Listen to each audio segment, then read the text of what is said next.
हरे कृष्णा। जगत गुरु श्रील प्रभुपाद की जय। आज हम श्रीमद् भागवतम के तीसरे स्कंद के 14वें अध्याय पर डिस्कशन कर रहे हैं। तो ये जो अध्याय है इसमें बहुत ही अधिक शिक्षाप्रद बातें बताई गई हैं और इसका जो बीज है वो 13वें अध्याय में छुपा हुआ है। और 13वें अध्याय में मैत्रेय जी ने विदुर जी को बताया था कि किस प्रकार जो है भगवान वराहदेव ने वध कर दिया था हिरण्याक्ष का, जब वो पृथ्वी का उद्धार कर रहे थे गर्भोदक समुद्र के तल से, जो उन्होंने निकाला था पृथ्वी को। विदुर जी ने जब ये बात सुनी तो उनके मन में और जिज्ञासा आ गई और विदुर जी ने बोला, ऋषि न तृप्यति मनः परम कोतुलम ही में, कि हे ऋषि, हे मैत्रेय मुनि, मेरा मन तृप्ति नहीं हो रहा, मेरा मन अघा नहीं रहा। आपके सारे वार्तालाप सुन के मैं सेटिस्फाई नहीं हो पा रहा हूँ और मुझे और अधिक जिज्ञासा हो रही है, और अधिक जानने की मेरे मन में इच्छा हो रही है। तो आप प्लीज़ मुझे बताइए कि ये कैसे हो गया, ये क्यों भगवान वराह आए और उन्होंने हिरण्याक्ष को उठा के वध कर दिया। तो उस समय मैत्रेय मुनि ने भी रिस्पॉन्ड किया और मैत्रेय मुनि ने बोला कि यत् त्वं पृच्छसि मर्त्यानां मृत्युपाश विषातनीम, कि ये जो जिज्ञासाएं कर रहे हो ये बहुत ही श्रेष्ठ है जिज्ञासाएं, और इन जिज्ञासाओं से, इन प्रश्नों जो तुम प्रश्न पूछ रहे हो जिसके मैं उत्तर दूंगा और जब भी पीछे भी दिए मैंने, उससे क्या है कि संसार बंधन, उससे मोक्ष प्राप्त हो जाता है। व्यक्ति बार बार जन्म, बार बार मृत्यु के जो पीड़ा है उससे बाहर निकल जाता है, भगवत धाम जाने का मार्ग प्रशस्त हो जाता है। उदाहरण के लिए ध्रुव महाराज है। ध्रुव महाराज ने नारद जी से भगवान के बारे में सुना, इस संसार में जब तक रहे सुखी रहे, और शरीर छोड़ने पर भगवत धाम चले गए। ये जो बात है कि हरि कथा सुनने से क्या लाभ होता है, इस संसार में व्यक्ति सभी प्रकार के कष्ट और तनावों से मुक्त हो जाता है बेसिकली जब तक रहता है, और भगवत धाम मरने के बाद जाकर रहेगा बेसिकली। मैत्रेय मुनि ने जो विदुर जी को वीर कहकर संबोधित किया, जो क्यों संबोधित किया, चलो कह सकते हैं कि विदुर जी जो हैं वो क्षत्रिय कुल में उनका जन्म हुआ ही था बेसिकली।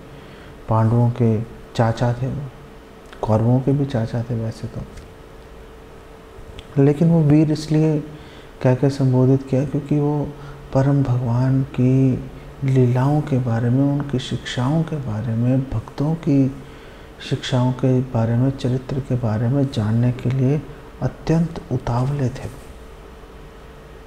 जो भी भक्त रुचि के साथ में भगवान के भक्तों की लीलाओं को सुनता है, उनके चरित्र का अध्ययन करता है, वो वास्तव में वीर कहलाएगा वो व्यक्ति। प्रश्न यहाँ पर यह भी उठ सकता है कि आखिर मैत्रेय मुनि को ये अधिकार कहाँ से मिल गया कि उन सारे प्रश्नों के उत्तर दे रहे हैं। मैत्रेय मुनि को ये अधिकार मिला क्योंकि उन्होंने ब्रह्मा जी से इस विषय में सुना था। उन्होंने, जैसे शुकदेव गोस्वामी क्यों भागवतम बोल रहे हैं, क्योंकि उन्होंने अपने पिता से, श्रील व्यासदेव से सुना था। तो जो भी व्यक्ति प्रचार करना चाहता है, भगवान की कथा लीला दूसरों को बताना चाहता है, उसके लिए अत्यंत महत्वपूर्ण है कि वो गुरु शिष्य परंपरा में अच्छी तरह से श्रवण करें, अध्ययन करें, सेवा करें, तो जाकर उसको ये अधिकार प्राप्त होगा कि वो भगवत कथा दूसरों को बताने का अधिकार बेसिकली प्राप्त कर लेगा। तो बात यहाँ पर आई दिति के बारे में। मैत्रेय मुनि ने बताना शुरू किया कि दिति है एक स्त्री, और ये दिति कौन है? ये दिति राजा दक्ष की पुत्री हैं, और राजा दक्ष की अनेक पुत्रियाँ हैं। और राजा दक्ष ने अपनी पुत्रियों से पूछा था कि जब विवाह का उनकी एज हो गई, उन्होंने पूछा कि चलो बताओ आप किन से विवाह करना चाहती हो। तो दक्ष की 13 पुत्रियाँ जो थी अदिति, दिति इत्यादि, उन्होंने कहा कि हम जो है कश्यप मुनि से विवाह करना चाहते हैं। तो ठीक है। और माता सती है, उन्होंने बोला कि मैं जो है शिव जी से विवाह करना चाहती हूँ। तो माता सती का विवाह शिव जी से हुआ और जो 13 उनकी कन्याएं थी उनका विवाह कश्यप मुनि से हुआ। अब यद्यपि जो बाकी 12 बहनें हैं वो हैं तो दिति की बहनें, सगी बहनें हैं बेसिकली, लेकिन विवाह के उपरांत बहनों वाला रिश्ता इतना प्रधान नहीं रह जाता। विवाह के बाद जो है पति के साथ संबंध के माध्यम से अपने संबंध का आकलन किया जाता है। हमने देखा है व्यवहारिक जीवन में भी, अगर किसी घर में 2 भाइयों के साथ 2 बहनों का विवाह हुआ है तो आमतौर पे ये मान लेना चाहिए कि चलो भाई वो एक साथ मिलकर रहेंगी, बहनें हैं आफ्टर ऑल, लेकिन वो रह नहीं पाती। वो परिवार में अपना वर्चस्व, अपना महत्व स्थापित करने के चक्कर में वो बहनों वाला रिश्ता भूल के जो अनजान स्त्रियों की तरह आपस में लड़ना बेसिकली शुरू कर देती हैं। कई बार तो ऐसा लगता है कि उनमें लड़ाई ज़्यादा हो जाती है बजाय कि अनजान 2 स्त्रियां विवाह के उपरांत आके मिलें और मिलजुल कर रहने की संभावना थोड़ी बेसिकली अधिक होती है। तो दिति जो है उसके मन में भी बड़ी जो है एक दुख का विचार चल रहा था। सारी बहनों के जो है वो पुत्रवती हो चुकी थी। कश्यप मुनि की सेवा दिति भी कर रही थी, लेकिन अभी तक पुत्र प्राप्ति नहीं हुई थी, संतान की प्राप्ति नहीं हुई थी उसको। तो संध्या काल का समय था एक दिन और दिति गई कश्यप मुनि के पास। कश्यप मुनि यज्ञ कर रहे थे, स्वाहा स्वाहा यज्ञ कर रहे थे। कश्यप मुनि जो है वो शिव जी के जो है भक्त है और जो भगवान का निर्विशेष रूप है उस पर ध्यान लगाते हैं। ऐसा इस अध्याय में बताया गया है कि जब कश्यप मुनि है वो गायत्री करते थे तो निर्विशेष ब्रह्म पर ध्यान लगाते थे, परम भगवान के सुंदर रूप पर ध्यान नहीं लगाते थे। क्या उनको उनके बारे में जानकारी थी? हाँ, उनको उनके बारे में भगवान के साकार रूप में जानकारी थी, लेकिन जब वो ध्यान लगा रहे थे तो निर्विशेष ब्रह्म पे लगा रहे थे ध्यान। जब दिति गई कश्यप मुनि के पास और दिति ने बोला कि मैं काम वासना से ग्रस्त हूँ, आप प्लीज़ आप महान हैं और एक महान व्यक्ति का, और मेरे पति भी हैं, और एक महान व्यक्ति का कर्तव्य है कि वो अपनी शरण में आए हुए व्यक्ति की और अपनी पत्नी की इच्छाओं को पूरा करे।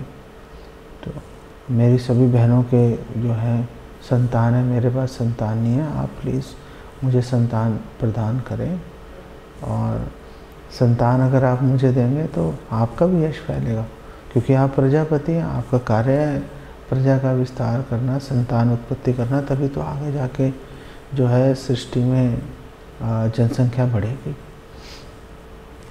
कश्यप मुनि ने उनको बोला, देखो अभी मैं यज्ञ कर रहा हूँ, तुम्हारी बात तो ठीक है, अभी मैं यज्ञ कर रहा हूँ और मुझे ये समय भी उचित नहीं है, संध्या काल है, संध्या काल में शिव जी जो है भूत प्रेतों के साथ में विचरण करते हैं, ये उनके विचरण का समय है, अगर उनकी दृष्टि पड़ गई तो उनको अच्छा नहीं लगेगा उनको।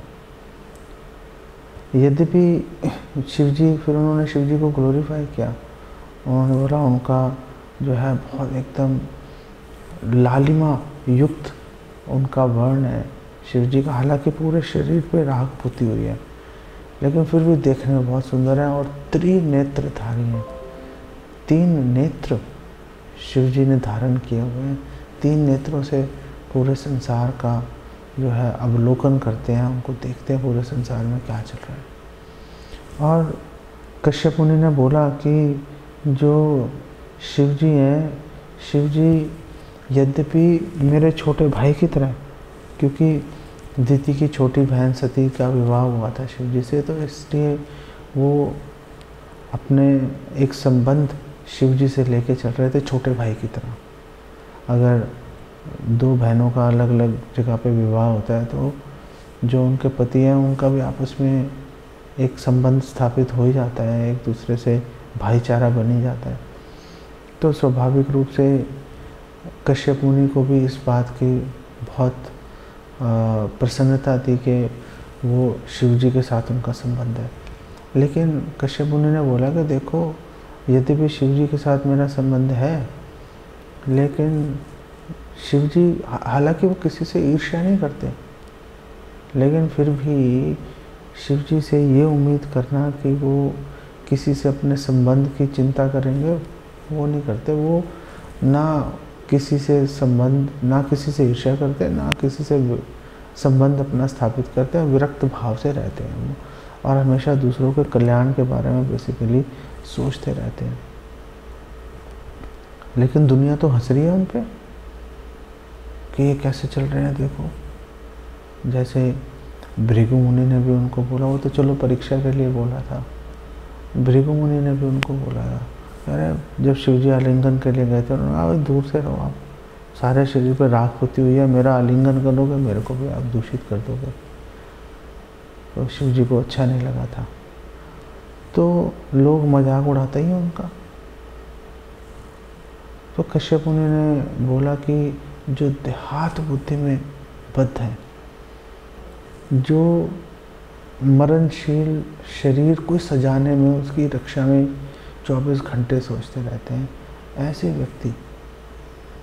व्यक्ति जो हैं वो शिव जी का उपहास करते हैं और इस कारण से नरकगामी हो जाते हैं। शिव जी की अगर आपने वास्तविक स्थिति जाननी है तो ब्रह्मा जी से जानिए,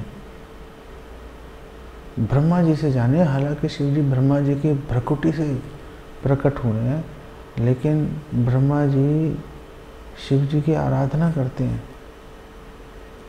ब्रह्मा जी शिव जी की शिक्षाओं का पालन करते हैं। शिव जी पूरे संसार के रचयिता हैं। लेकिन विडंबनम, उनकी जो गतिविधियां हैं वो लोगों को भ्रमित करने वाली हैं। शमशान में रहना और भूत प्रेतों का संग करना, इस चीज़ को लोग डाइजेस्ट नहीं कर पाते कि आखिर अगर शिव जी परम वैष्णव हैं तो ऐसा व्यवहार क्यों कर रहे हैं। इस बात को वो समझ नहीं पाते।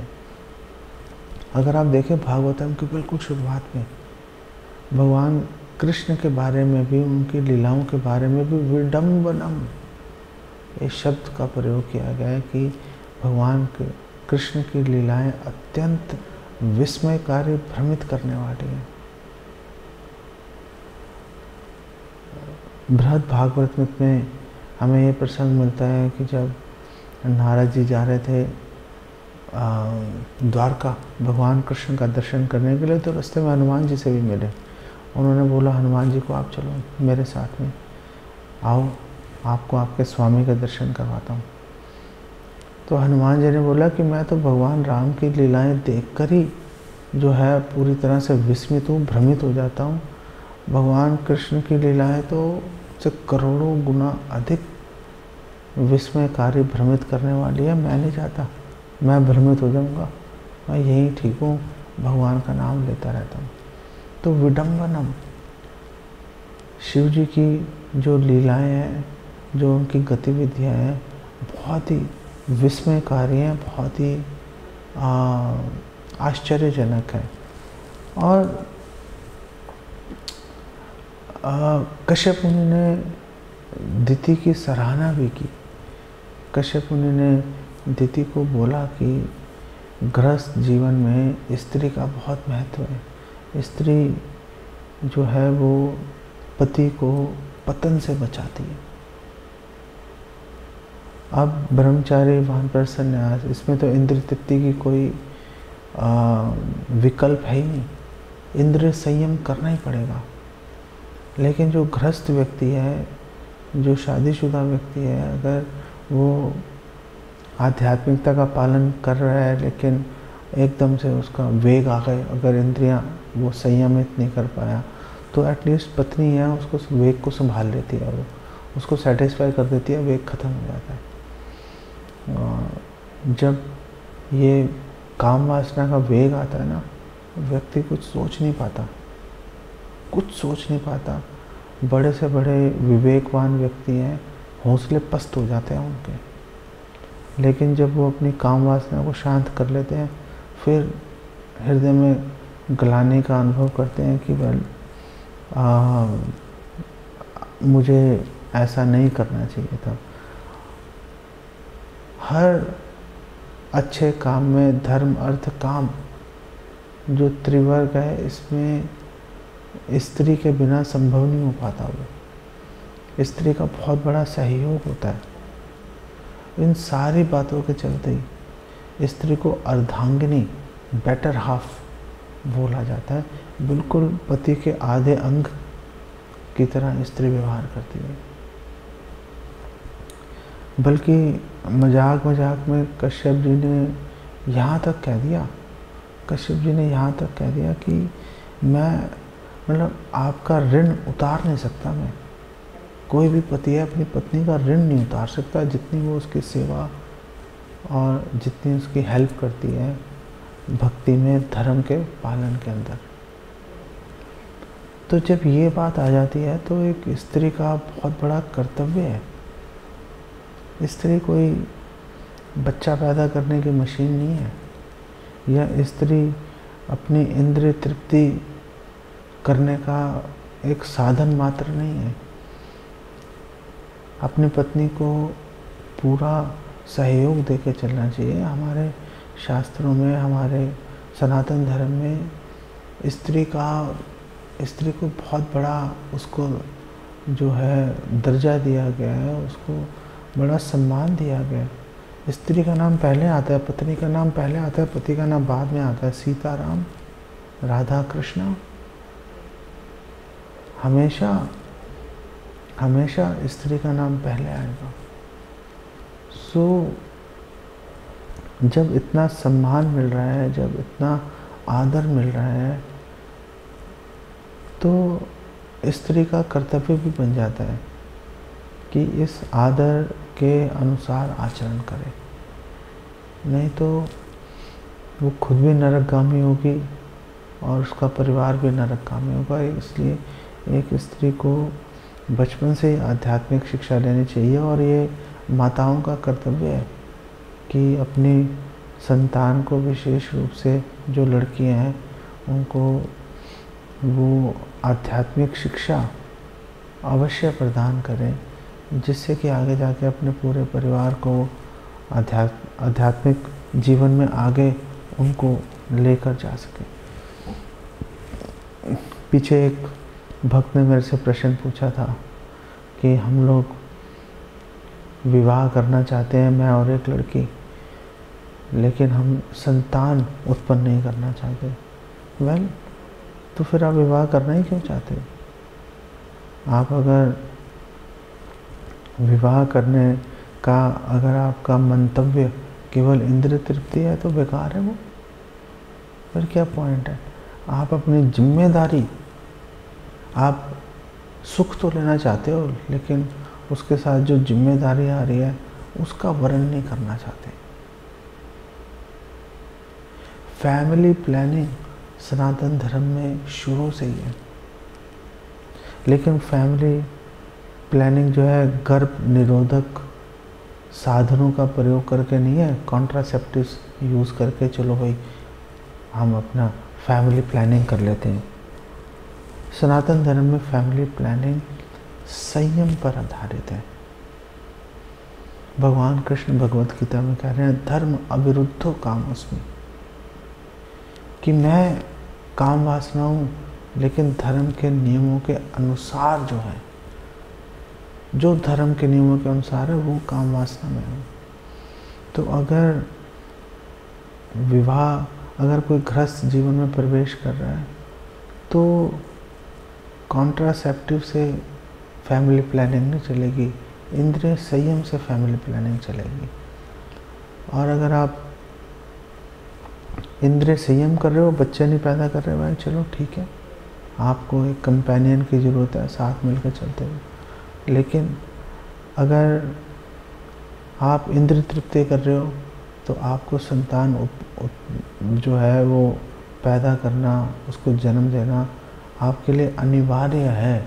अगर आप उससे बच रहे हो कृत्रिम साधनों के द्वारा, तो बेसिकली पापपूर्ण जीवन है, उसका फल भुगतना पड़ेगा। इस बात को हमेशा ध्यान रखना चाहिए। तो कश्यप मुनि ने बोला कि आप प्लीज़ रुक जाओ, अभी संध्या काल का समय अच्छा नहीं है, थोड़ा ये समय बीतने दो, मैं यज्ञ भी अपना कंप्लीट कर लेता हूँ, फिर मैं तुम्हें सेटिस्फाई कर दूँगा। लेकिन दिति ने एक वृषली, एक प्रॉस्टिट्यूट की तरह दिति ने उनके पास गई और उनकी धोती पकड़ के खींची कि मैं नहीं रुक सकती। तो कश्यप मुनि को हार कर उनको जो है संतुष्ट करना पड़ा उसी समय। और उनको वीर्य दान करने के बाद जो कश्यप मुनि है वो गए और उन्होंने स्नान किया और गायत्री जप करना शुरू कर दिया। अब जब काम वासना का वेग शांत हो गया तो दिति का दिमाग चलना शुरू हो गया। दिति ने सोचा कि ओ, मेरे से बड़ी भारी गलती हो गई है, मेरे से ये बहुत बड़ी प्रॉब्लम हो गई है। और दिति सिर झुकाकर कश्यप मुनि के पास आई और दिति ने बोला कि उसके मन में अपराध बोध था कि उसने अपने पति के जो संध्या नियम है उसको पालन करने में सहयोग करना चाहिए था, जबकि उसने विघ्न उत्पन्न कर दिया। और कश्यप मुनि बोल भी रहे हैं कि शिव जी का अपमान हो जाएगा अगर तुम संध्या काल में जो है मैथुन धर्म में प्रवृत्त होती है। तो दिति ने बोला कि मैंने शिव जी का भी अपमान कर दिया, मेरे से बड़ी भारी गलती हो गई। लेकिन आप बहुत बड़े भक्त हैं, आप प्लीज़ मेरी हेल्प कीजिए कि जो शिव जी हैं क्रोध में आके मेरे गर्भ को नष्ट ना कर दें। दिति ने शिव जी के साथ अपने संबंध को भी याद किया। आफ्टर ऑल शिव जी जो है वो दिति के जीजा लगते हैं। तो दिति ने बोला कि मेरे संबंधी हैं वो, तो वो अवश्य मुझ पर दया करेंगे। लेकिन आप कहते हो कि वो संबंध की चिंता नहीं करते, तो कोई बात नहीं, संबंध की चिंता ना भी करें तो भी एक महान व्यक्ति तो हैं ही। एक स्त्री पे तो जो व्याध है, जो स्वभाव से क्रूर है, जिसको धर्म अधर्म का कोई विचार नहीं है, एक स्त्री पर तो वो भी प्रहार नहीं करता, शिव जी क्यों करेंगे? शिव जी क्यों करेंगे? मुझे पूरी आशा है कि शिव जी भी मेरी रक्षा करेंगे। और जो शिव जी की शरण लेता है वो ऑब्वियसली शिव जी उस पर बहुत जल्दी प्रसन्न हो जाते हैं और उसकी इच्छाओं को पूरी करते हैं। तो मुझे पूरी उम्मीद है, मुझे पूरी आशा है कि शिव जी मेरे गर्भ की रक्षा करेंगे, उसे नष्ट नहीं करेंगे।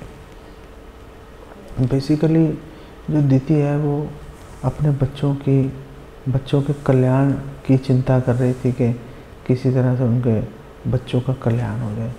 अब कश्यप मुनि ने दिति को बोला, देखो ये जो गर्भाधान हुआ इसके अंदर 4 प्रॉब्लम्स थी, 4 प्रॉब्लम है। हालांकि पति पत्नी में संबंध बन रहा है, लेकिन फिर भी 4 प्रॉब्लम्स के चलते आगे जाके उन्हें समस्याओं का सामना करना पड़ेगा। वो 4 प्रॉब्लम्स क्या हैं कि जब गर्भाधान हुआ उस समय दिति का मन काम वासना से पूरी तरह से दूषित था। अगर किसी को अच्छी संतान चाहिए तो दोनों पति पत्नी दोनों को ये सुनिश्चित करना पड़ेगा कि गर्भाधान के समय, वीर्यदान के समय दोनों का चित्त पूरी तरह से शांत हो, भगवान का स्मरण मन में चल रहा हो। वो कैसे संभव हो सकता है? वो संभव हो सकता है जब आप उचित समय देखकर, जो पति और पत्नी दोनों देखें कि गर्भाधान के लिए कौन सा ऑस्पिशियस शुभ समय है, उस समय का वो प्रतीक्षा करें और वो समय आने से पहले जो कुछ घंटे हैं वो निरंतर हरि नाम करके, श्रीमद् भागवतम का पाठ करके वो अपने चित्त को शुद्ध करें। और फिर गर्भाधान संस्कार पूरा होने के पश्चात तुरंत स्नान करके भगवान का स्मरण करें और भगवान से प्रार्थना करें कि हे भगवान, आप प्लीज़ एक अच्छी आत्मा को आप प्लीज़ भेजिए, जिससे कि हम उस आत्मा के साथ सहयोग करें, उस बच्चे के साथ सहयोग करें आपकी भक्ति में आगे बढ़ने के लिए। ऐसा विचार लेके चलेंगे तो अवश्य ही अच्छी संतान की प्राप्ति होगी। नहीं तो वर्णशंकर बच्चे तो धड़ाधड़ लोग पैदा कर ही रहे हैं, जिनको पैदा होने के बाद पैसा कमाने की मशीन हम लोग बना देते हैं। और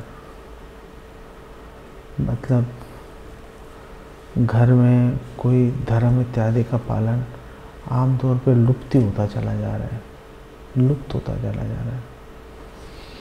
तो कश्यप मुनि ने बोला दिति को कि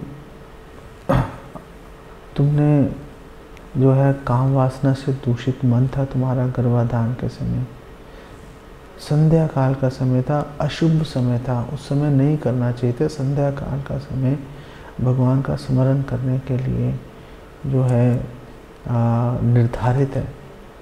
संध्या काल का समय आप धार्मिक ग्रंथों का, भगवद गीता भागवतम का पाठ कर सकते हैं, भगवान का आरती कीर्तन इत्यादि कर सकते हैं। उसके अलावा कोई काम करेंगे वो फलीभूत नहीं होता, वो फलीभूत नहीं होता। और तीसरा जो गलत काम दिति ने किया कि उन्होंने कश्यप मुनि की जो निर्देश है, जो शिक्षा है, उसका उल्लंघन किया। कश्यप मुनि ने बोला था भाई रुक जाओ, थोड़ी देर रुक जाओ, मैं तुम्हें सेटिस्फाई कर ही दूंगा, लेकिन वो बेसिकली रुकी नहीं। और चौथा जो सबसे बड़ा उसने अपराध किया दिति ने, कि उसने देवी देवताओं का अपमान किया उस संध्या काल का ध्यान ना करके, क्योंकि उस समय शिव जी विचरण कर रहे हैं तो उसको थोड़ा संयम रखना चाहिए था, नहीं रखा, वो प्रॉब्लमेटिक था। तो कश्यप मुनि ने बोला इन 4 प्रॉब्लम्स के चलते तुम्हें 2 संतानें प्राप्त होंगी, एक साथ तुम 2 जुड़वा बच्चों को जन्म दोगी, लेकिन वो बहुत बड़े राक्षस होंगे वो, और बिना वजह अकारण, कोई अकारण नहीं है, वो अपने घर बैठे हो, तुम अपने घर बैठे हो, फिर भी जाके सामने से जो है निरीह जीवों की हत्या करेंगे, उनको परेशान करेंगे, साधु महात्माओं को परेशान करेंगे। अब दिति घबरा गई, जैसे साधु महात्माओं का नाम आया वो घबरा गई। और दिति ने बोला कि वेल ये तो बहुत प्रॉब्लमेटिक बात है, मुझे तो इस बात से बहुत चिंता हो रही है कि कभी साधुओं का अपमान करने की वजह से, ब्रह्म दंड की वजह से कभी उनकी मृत्यु ना हो जाए। ब्रह्म दंड से अगर मृत्यु होगी तो कोई परलोक भी बेसिकली खराब हो जाता है, परलोक भी खराब हो जाता है।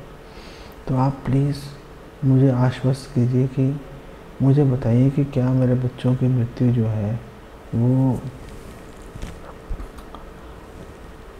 किसी ब्राह्मणों के श्राप की वजह से तो नहीं हो जाएगी। तो कश्यप मुनि ने बोला नहीं, ऐसा नहीं है, तुमने क्योंकि शिव जी की शरण ली, तुमने प्रार्थना की शिव जी से, तो इसके तुम्हें 2 लाभ प्राप्त होंगे। पहली बात यह है कि तुम्हारे दोनों ये बच्चे जो हैं, ये जुड़वा तो तुम्हारे गर्भ में समय है, इनका वध जो है वो स्वयं परम भगवान आके करेंगे। यहाँ से पता चल रहा है कि कश्यप मुनि को परम भगवान के बारे में पता है। लेकिन फिर भी निर्विशेष ब्रह्म पर ध्यान लगा रहे हैं वो गायत्री करते समय। और दूसरा लाभ तुम्हें ये प्राप्त होगा, जो दूसरा लाभ प्राप्त होगा वो ये होगा कि क्योंकि तुमने शिव जी जो कि परम वैष्णव है, तुमने उनकी आराधना की है, उनको ग्लोरीफाई किया तुमने, तो उस वजह से जो तुम्हारा जो पोता है, जो हिरण्यकशिपु का पुत्र है, वो बहुत बड़ा महान भक्त होगा प्रहलाद महाराज। और ऐसा भक्त होगा कि बड़े से बड़े साधु महात्मा उनके चरित्र का अध्ययन करेंगे, उनके चरित्र का अनुसरण अनुकरण करेंगे। इतने महान भक्त होंगे, उनसे सीखेंगे कि कैसे सभी जीवों पर दया करनी है और ईर्ष्या रहित कैसे होना है। दीति ये बात सुनकर कि चलो बच्चों की मृत्यु तो होगी, लेकिन परम भगवान के हाथों होगी, और परम भगवान के हाथों मरना ये भी बड़ी महान बात है। क्योंकि दीति को पता है कि परम भगवान का स्पर्श जिसको प्राप्त हो गया, चाहे मृत्यु के रूप में प्राप्त हुआ, परम कल्याण का साधन है।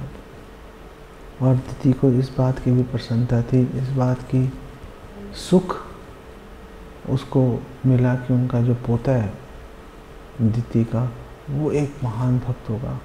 परिवार में एक महान भक्त आ जाए, पूरे कुल का उद्धार कर ही देता है। वो दीति को भी आशा थी कि इससे मेरा भी कल्याण हो जाएगा। इसलिए यहाँ से ये भी हमें शिक्षा मिल रही है कि अगर हमसे गलतियाँ हो जाए तो हमें तुरंत अपने गुरु से, भगवान से हमें क्षमा याचना करनी चाहिए, और ऐसा प्रयास करना चाहिए कि आगे भविष्य में जाके हम दोबारा पुनरावृत्ति उन गलतियों की ना करें, उन गलतियों को दोबारा हम ना दोहराएं, रिपीट ना करें। हम गलतियां होती रहेंगी, कमज़ोर दिल के मालिक हैं हम सारे लोग, तो गलतियां हो रही हैं, कोई ऐसी बात नहीं है। हृदय में ग्लानि के भाव से अगर हम क्षमा याचना करेंगे तो भगवान गुरु माफ़ कर देते हैं, लेकिन एक शर्त है कि दोबारा उन गलतियों को हम ना दोहराएं। अगर ऐसा करेंगे तो कभी एक्सीडेंटली हमारा इंद्रियों का वेग अगर हम सहन नहीं कर पाए तो भी चलो, भगवान यथा जैसे हमारी बुद्धि है उसके अनुसार भगवान हमारी रक्षा करते हैं। इसको हम यहीं भी विराम देते हैं। जगत गुरु श्रील प्रभुपाद की जय। हरे कृष्ण।